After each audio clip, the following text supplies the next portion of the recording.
Hi there, Pastor Dan here. Due to some technical difficulties on Sunday, I've re-recorded this message here today in a kind of a shortened version. So for some people who like shorter versions, this is great. This might work for you. When my wife Ann and I were in college, we did not have the ideal college experience or university experience. I crammed 4 years into 7, if you get the joke. So it took us a little while. We got married, had a couple of kids before I graduated, or by the time I graduated. But in the meantime, there were some other complications. The first school I went to didn't work out so well, so I transferred to another one where Ann and I could be closer together. And we ended up in Dallas, Texas. A year after we were in college there, we got married. 1 year after that, the school we were attending, an accredited university or Bible college, a liberal arts college, chose to move to another location. 6 months later, it went bankrupt. So all of our credits were in limbo. In the meantime, we went to another school. We went to University of Texas, and during that time, I tried some linguistics courses, which is what I felt God was calling us to do, to go into Bible translation. It didn't work out quite like I had in mind. I wasn't as good at it. It wasn't really fitted to my gifting. I wasn't wired for that kind of thing. And so I struggled academically. We struggled financially to the point where at the end of that semester, we were, to add to that, the place we were living in, the landlord or management company went bankrupt as well. So we had no place to pay rent. We didn't know if our utilities would be shut off for a couple of months. It was a very strange place to be. It was like a whole new address, a whole new normal that wasn't normal. And we found ourselves asking, what now?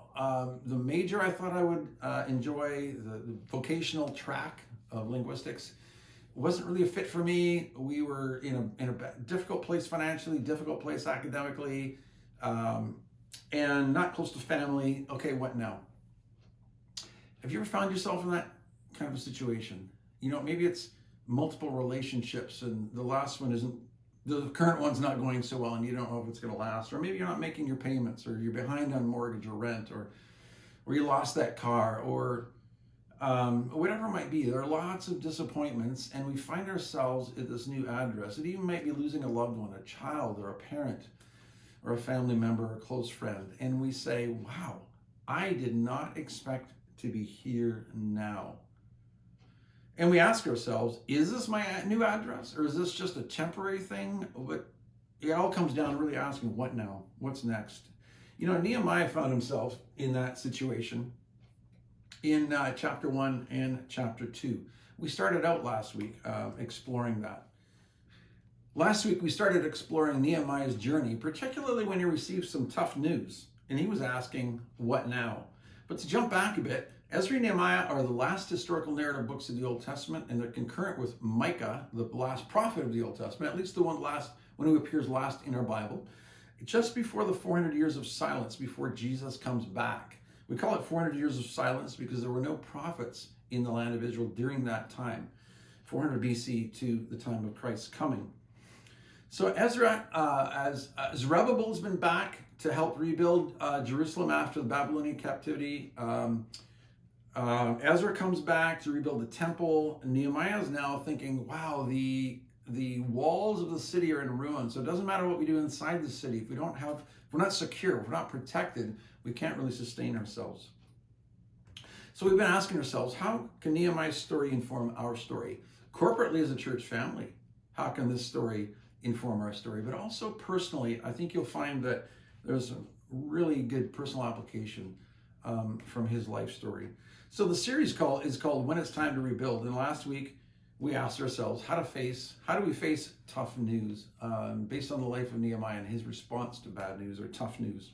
So Nehemiah responds with tough news with, hey, things aren't going well. He mourned, he fasted, he prayed, he confessed, he cried out to God, he appealed to God's character, to God's promises to his people, and then he just asked for help. He pled for help. Grant me success today. Because Nehemiah was the cupbearer to the king of Persia. At the time, Persians had overtaken the Babylonians. And he has a privilege, although it's an interesting position he had. He was the cupbearer for the king, which meant that he drank the wine before the king drank it. If he died, they didn't serve it to the king. If he made it, we don't know for how long, the king could then drink the wine and it was safe for him. It was deemed safe for him. So his cupbearer is a very personal, close relationship with the king. So he asks God to grant him success when he goes to the king to tell him about the disgrace back in his homeland of Judah, and particularly the city of Jerusalem. So today we're going to talk about next steps after tough news. After you get that diagnosis, after you get that, stage 4 terminal, now what? Or somebody serves you the divorce papers, or you find out that you're bankrupt, or you're not going to make it, or you lost that job. What do we do next? And Nehemiah has some, just models for us some really good stuff. First of all, grieve. Allow yourself to feel fear and sadness. Grieving is a God thing. It's a Bible thing. Many Christians believe, or religious people believe, no, we shouldn't grieve. We should just be happy. And praise the Lord anyway, I think is often the phrase that we hear. And it comes across as insincere and even denial at times. But Nehemiah, he doesn't have any problem being sad, feeling fear and grief. I had not been sad in the king's presence before. He asked me, why does your face look so sad? Why you're not ill? See, Nehemiah was so sad, had been mourning for so long and weeping for so long that his entire body communicated, I'm really broken about this. Second, be God dependent. Even as he went to speak with the king and as he approached him and the king spoke to him, he was shaking in his boots, but not just fearful. He actually was praying as he went up. Have you ever done that? Oh, God, help me with this interview. Oh, God, help me with this conversation. This is going to be really hard. I don't know what's going to happen. Give me strength as I speak right now. The king said to me, what is it that you want? I prayed to the God of heaven, and I answered the king. If it pleases the king, and if your servant has found favor in his sight, let him send me to the city in Judah where my ancestors are buried so that I can rebuild it. So he asks for help. Have you asked God for help lately? Have you been allowed yourself to be sad, and then have you asked God for help, pled with him?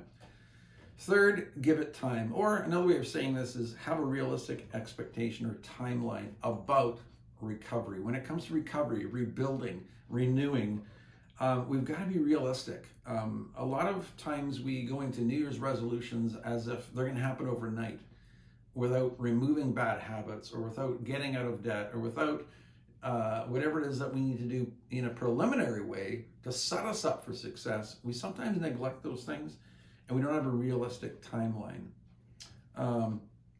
The king asked me, how long will the journey take and when will you get back? So I set a time.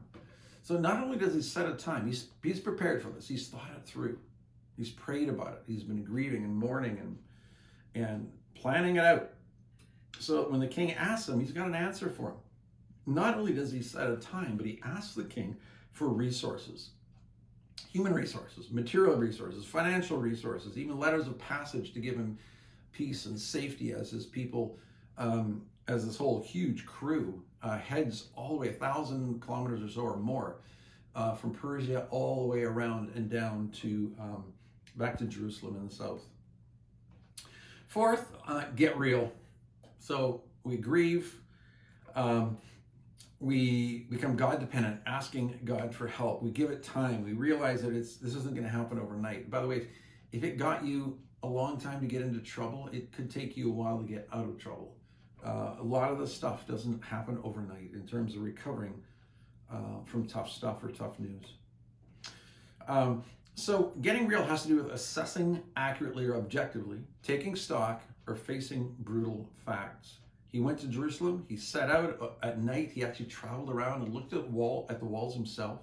He did a proper assessment on site, and he said, wow, this is not good. Finally, I turned back and re-entered through the valley gate. Then I said to my people, my crew, people who come with me, you see the trouble we're in? Jerusalem lies in ruins, and its gates have been burned with fire. What about you? You've done a proper assessment, or if somebody says to you, look, get real. And then you sit down and you actually look at the numbers. You actually look at the destruction that's happened, or how your behavior has affected other people's, your relationships with other people, or how it's impacted them. Addictions, for instance, how you're going into debt is affecting other people, or Even the things you can't do anything about, like a cancer diagnosis, affects people around us. The troubles that we have, we're in community and other people are impacted. And so when we take stock, when we assess, we face the brutal facts, we're able to get a clearer picture. There's no better starting point in recovery or rebuilding than taking a proper objective assessment of reality as it is right now, rather than being in denial. The Stockdale paradox is a phrase that Jim Collins came up with after speaking to a guy named Stockdale, who was a prisoner of war for 8 years in Vietnam in the Hanoi Hilton, the prisoner of war camp, where there were no rules, they weren't obeying the rules when it came to how to treat prisoners of war in Vietnam. And he faced terrible torture. He survived it, and Jim Collins asked him, well, how did you survive those 8 years? And he says, well, two things. I confronted the brutal facts. This is really hard, and I may never get out of here, but an unwavering faith that he would survive. So those two things, confronting the brutal facts, unwavering faith, which we'll get into. Jim Collins asked him, now, who didn't survive? Who didn't make it? And Stockdale said, well, that's easy, the optimists. Now, not just because they were optimistic, but these optimists were saying, oh, we'll be out by Christmas, and they weren't out. We'll be out by Easter. No. Thanksgiving. No. And they just gave up because they had an unrealistic, they weren't facing the brutal facts or having an unwavering faith, both of those things. So that leads to number 5, get started. Have an unwavering faith and commitment while facing the facts. Come, let us rebuild the wall of Jerusalem. We will no longer be in disgrace. I also told them about the gracious hand of my God on me and what the king had said to me. They replied, let's start building. So they began this good work. So not only do they take stock, they know how bad it is, they know how much trouble and disgrace there's been, but they're now also aware of God's gracious hand. They're aware of the king of Persia's generosity, and all the support that the king had given them. And so they say, yeah, let's do this. We have an unwavering faith that with God's help, the king's help, and with all of us working together, we can do this. Is it going to be hard? Definitely. No denial whatsoever about the difficulty of it. But unwavering faith and commitment while facing those facts. And number 6, they got prepared. Now, it seems a little bit backwards, but that's how it appears in Nehemiah chapter 2. So in verse 10, they face challenges and have opposition. When Sanballat the Horonite and Tobiah the Ammonite official heard about this, they were very much disturbed that someone had come to promote the welfare of the Israelites. So there were people there, groups of people who said, we don't want the Israelites to thrive.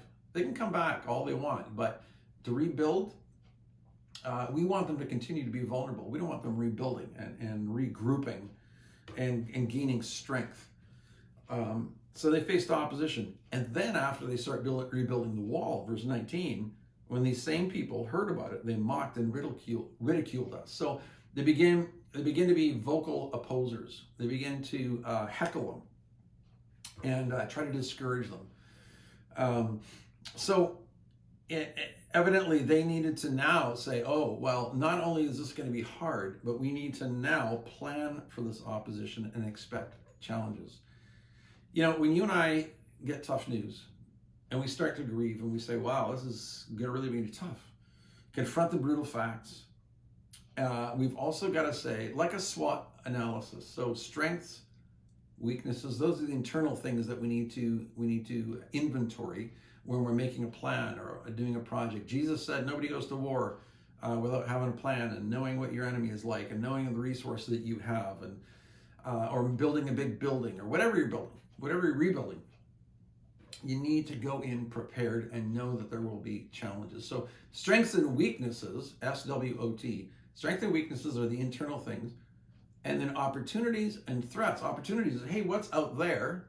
But also, what are the threats out there? What are the opportunities out there? What are the threats out there? That's a SWOT analysis when you're going into a project or an initiative.